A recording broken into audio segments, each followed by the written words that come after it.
everybody. It's Gail from Gail's Bookish Things, perhaps from another time era, another realm, who knows? Or that was just a catchy beginning to my little video here. I thought that would be a fun title because I feel like yesterday when I went through this old notebook that I took a trip into the mind of me as an 18-year-old girl. So in a sense, it was time travel.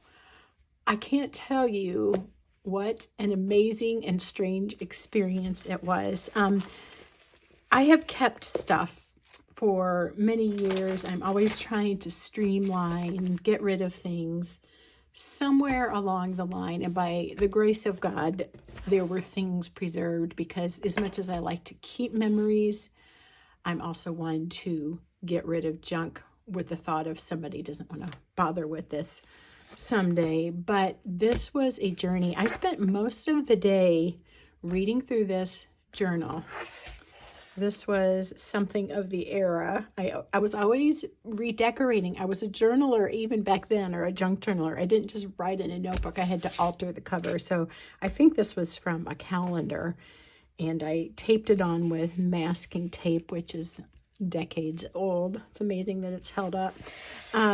Anyway, that'll let you know that the masking tape will last for a while. And here I am with dirty fingernails again. Okay, there's green on my thumb. I'm not sure what it's from, but I think it was from writing in my journal with fountain pens earlier. Anyway, let's talk about this a little. Time travel. So I sat there on the couch in our freezing family room. I don't know why I do that, but it's the coziest place to sit. And I just got into the head of my teenage self. It helped me remember a lot about who I was as a older person now. It's hard for me to sometimes relate to what an 18-year-old might feel. I do have kids. I have a 19-year-old. Is that what he is? No, he's 18. I have an 18-year-old and a 16-year-old, a 20-year-old. I think that's right. Anyway, oh my gosh, I can't remember their ages. That's sad. Never mind. So I'm in that world. I see kids. There's 7 siblings before them that were all 19, but I forgot what it was like, or sorry, to be 18. And this was so good for me. It was so good to remember that I was there. I had sort of a traumatic youth looking back. My mom died when I was 14. My dad died when I was 15. I went to live with an aunt. She died when I was 25. Well, of course, I was married before then, but I had her such a short time. And it's weird for me to think that I have kids that are twice as old as I was when my dad died. So, no pity party here, but just looking back, I'm like, yeah, I was dealing with a lot. So, it just helped me to remember that I was there. Even though I was maybe a little bit mature beyond my years because of what I had been through, I still was a kid, and I was happy that there were caring adults in my life. And reading through this journal reminded me of all my aunts and my uncle that were still in my life. The aunt that I lived with, her sister. I had other aunts, one other aunt out of town. I had a couple great aunts that were always supportive of me. I had friends and neighbors, especially people down the street that just treated me like a family member since I got to know them when I was 3. I mean, I've known the family since I was 3. So God was good. He was faithful, and he brought me through this time through a variety of ways. And this just gave me a glimpse of that. Okay, so I have little notes here that I'm trying to summarize this, so I'm not keeping you forever, but I guess I want to just hit the highlights too, and then you'll get my point of why I say keep a journal. If you're young, keep a journal. If you're older, keep a journal. Keep a journal, write it down, take the time, because this is history. This is me as an 18-year-old teenager, second semester of my senior year, and all I was thinking about, where was I going to go to college? It was so unsettled. I had to know. that's how I am now. I have to know. I have to have things settled. I don't like things in the air, hanging in the air. I want to know what's going to happen, where we're going to go, what we're going to do. I've always been that way. And this was just funny to look back and say, oh, well, I've always been that way. Not necessarily an excuse for behaviors if they're not healthy, but that's kind of my makeup. And I think wanting life to be settled certainly came from losing parents by the time you were 15, so there's some things you wanted secure. And I don't know if I mentioned too, but I had some awesome teachers in my life. One in particular was my high school French teacher with whom I still keep in touch.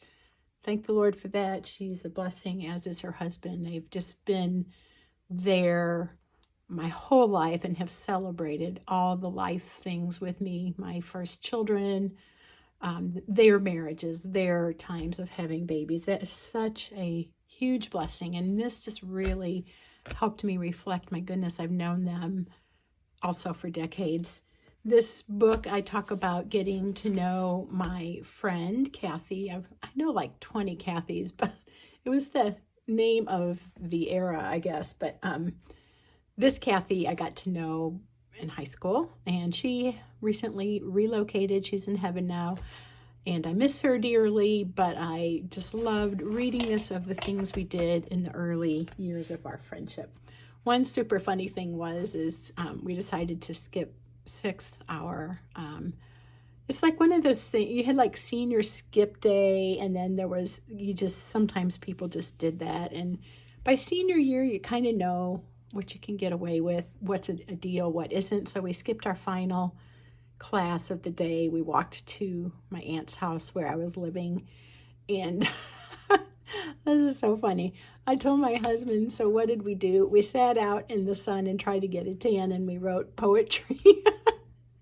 And he said most people would be trying to smoke behind the shed, but you and Kathy were writing poems. So, oh my gosh. I mean, that's just who we were.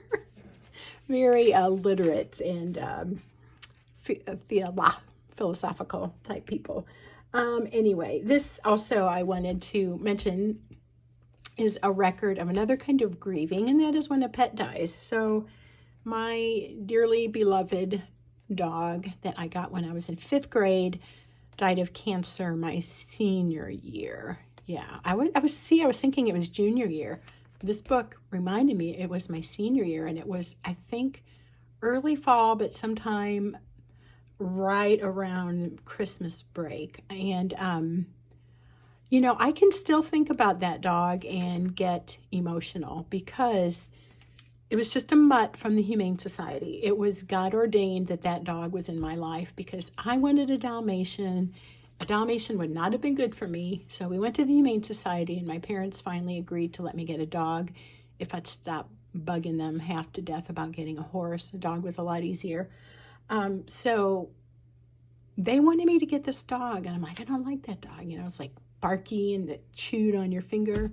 Well, it was a healthy little puppy that needed a home, and so I'm like, okay, let's get that dog. That dog was my constant companion from 5th grade on. I mean, I took her for walks. She preferred me over everybody. She would come into my room at night and sleep under the bed or on the edge of the bed. And for a kid growing up, that is just priceless beyond words. So to have how I was feeling when Cokie died, also of cancer. So many people I've known and loved and pets have died of cancer. Heaven will be a great place. We're promised that there'll be no more crying or tears or heartache or pain. So make sure you know that you're going there. I just am so happy. I felt like it was a gift to be able to remember how much I cherished that dog. I remember it now and I cherish it, but it was really neat to read that I did mourn, I did grieve, I did work through that, and that was a good thing. That was a good thing to do. It was healthy. Sometimes I feel like maybe all those losses, though, haven't been fully grieved because the tendency is to let's make life good. Or for me, like, let's get it settled. As I mentioned, let's move on. That's the emotion, but I can't change it. So let's move on. Let's settle it, stuff like that. So anyway, this gave me permission to re-feel and remember things. Also, just people that I had forgotten about that maybe I shared a class with or had done something nice for me. I talked about Valentine cards that came, several in the mail, and how special that was. It's like these little blessings that are sprinkled in our lives, and it was so good to recount those.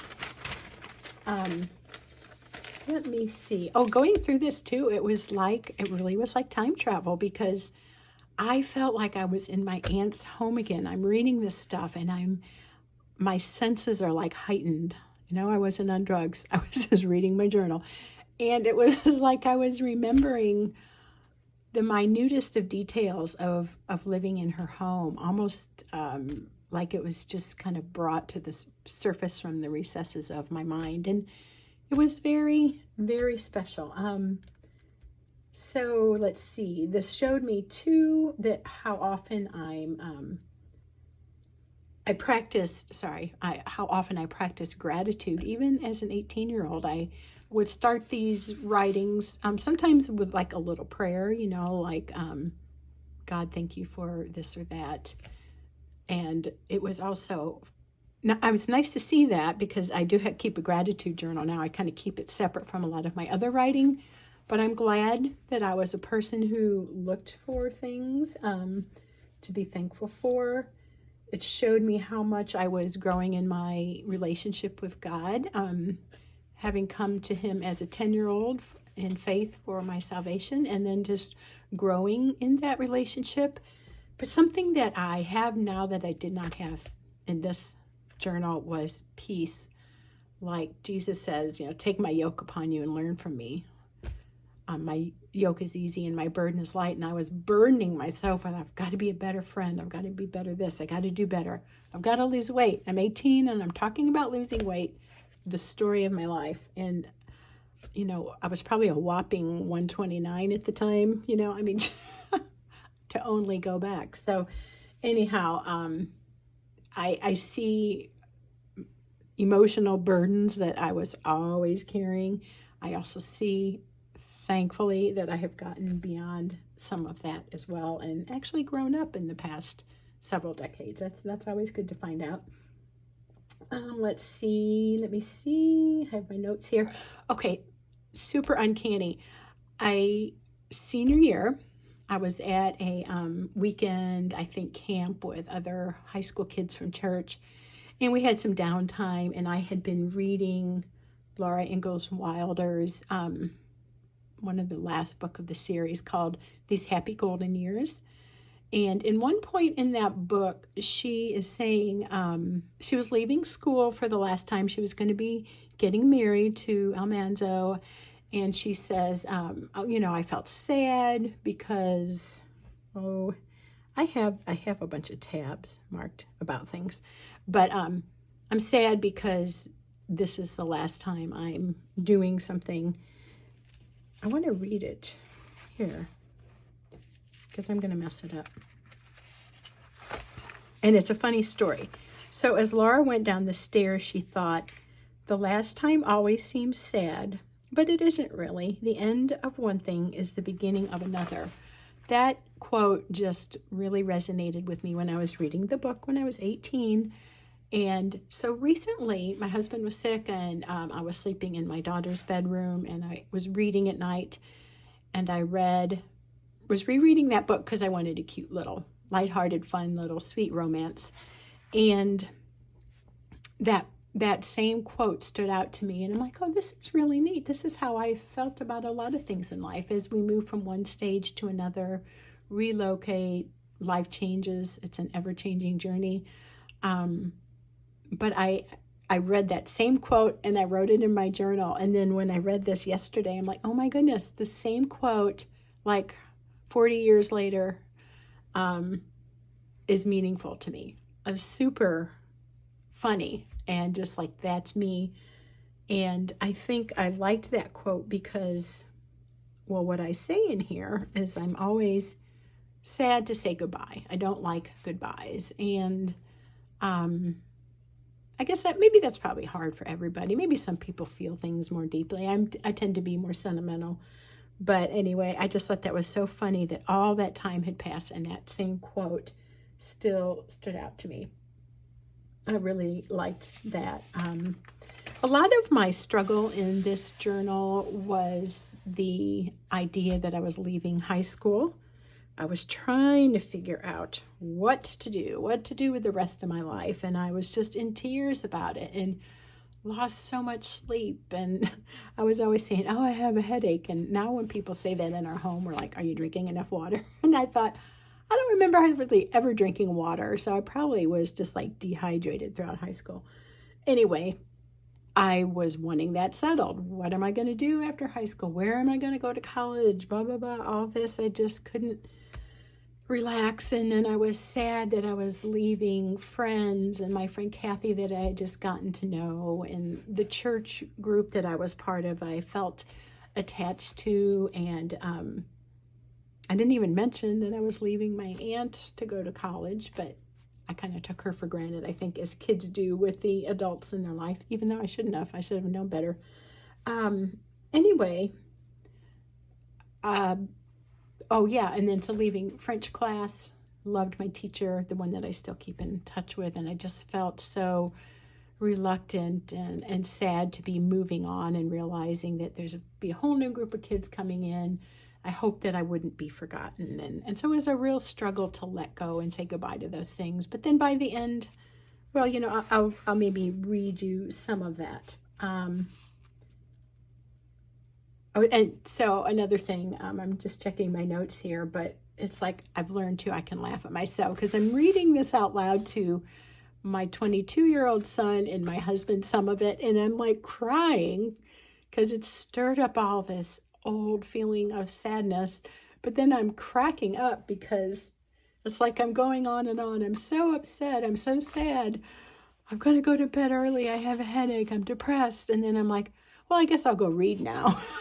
So it was like, okay, let's box in all the emotions and move on. So anyway, let's see. Let me see if I can. This video is getting longer than I wanted. And I'm looking at my notes. Oh, okay. This is funny. I used what I observed also about my speech patterns and my grammatical patterns. Is that a word? I used way too many exclamation points. Everything was, end of every sentence just about. I also said real well all the time, or real cute, or real sweet, or real neat, or real nice. And I used that word incorrectly. It's supposed to be really. So I was driving myself crazy reading this stuff. Countless times I said that. And then I guess something we would say about somebody that was nice back then. Oh, she's a sweetie, or he's a real sweetie, or he's a real neat guy. It was just hilarious. And I think sometimes that was a cover up for like, I have a crush on that person, but all I dared let myself say was, he's a real neat guy. Okay. Also, let's see.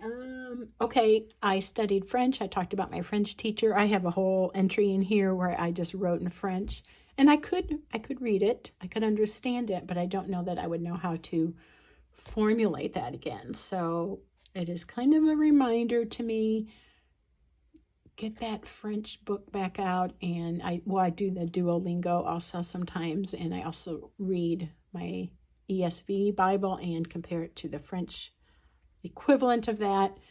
But I really find it kind of sad that I took 4 years of high school French, 4 years of college French, and it has sort of dwindled. So I really want to brush up on that.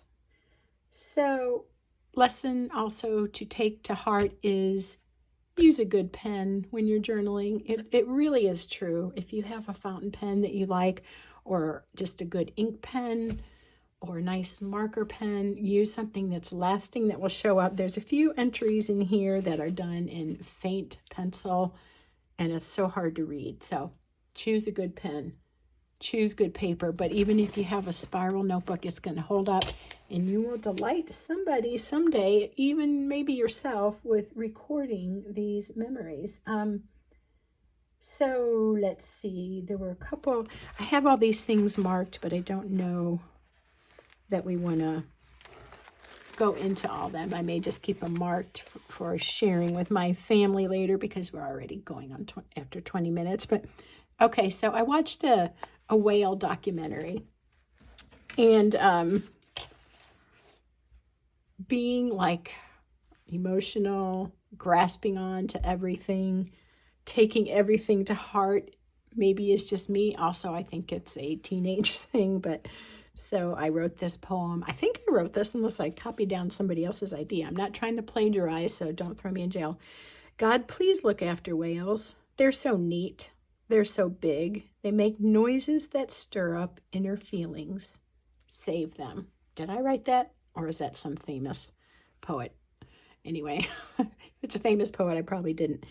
There's me. Whatever is on the plate right in front of me, that's what I'm feeling. So I think I will wrap it up with that. There's so much to talk about. My main point in here is adding a little humor to the time travel element, but just so that you will be encouraged to write a book of remembrance. If you have read the book of Esther in the Old Testament, there was a time when Esther is with the king and he can't sleep, and he's like, please read to me from the book of remembrances or book of something. I can't remember what it's called. And she reads to him, and then at that point he's like, oh my goodness, has this man Mordecai ever been thanked for saving, I don't know if it was his life or the life of another king, but Mordecai had done something really wonderful, and he was like, has he ever been honored for this sacrifice or of service? And she's like, no, he hasn't. And so he goes, well, make sure that he said, well, I'm going to have him honored. And so I feel like our journals, our writings, whatever form, is a book of remembrance or a book of deeds. So they're worth preserving. And this just drove that point home to me. I'm not the person to get on here and say, you should do this and you should do that and do things like me. But it is a gift. And to find this and to have this link to all this past, all these people, almost all of them are gone now. There's a few that remain, but many of my family members are no longer alive. And so it's just so sweet to remember how they were a part of my life. I do have entries from these that I didn't have in a book, but this is like when my husband and I were newlyweds but out of college. This book is about our rather rocky engagement. This book was given to me that people signed at a baby shower. It's not even near full, just a few pages, but that was kind of fun. And then this other one, oh,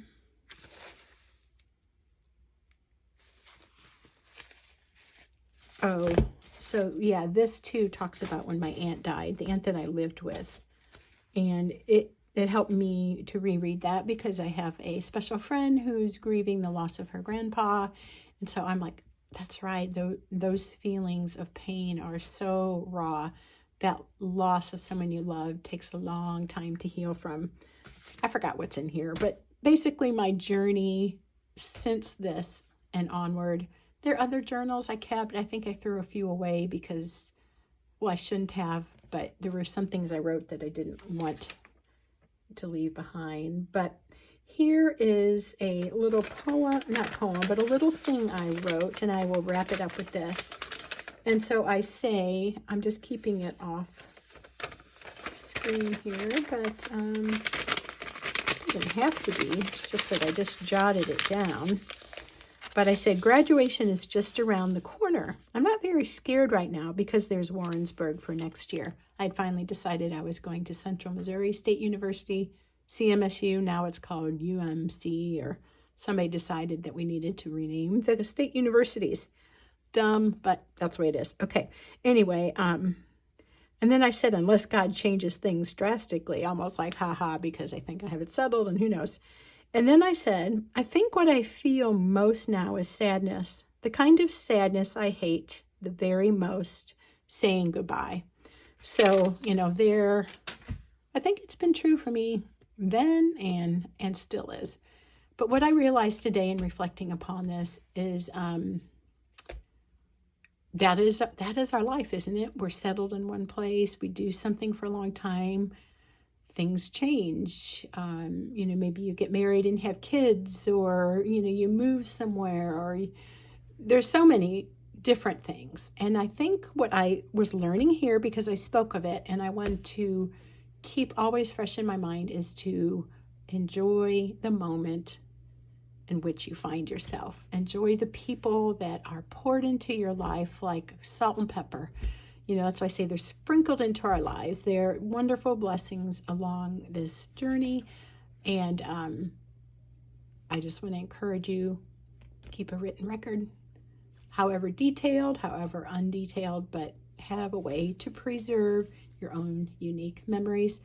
Thank you for listening to the long ramble. It really is longer than I thought, but I felt like it was really worth saying, to offer you encouragement to press on with your journaling journey. That's all for now. Thanks. Take care. See you next time.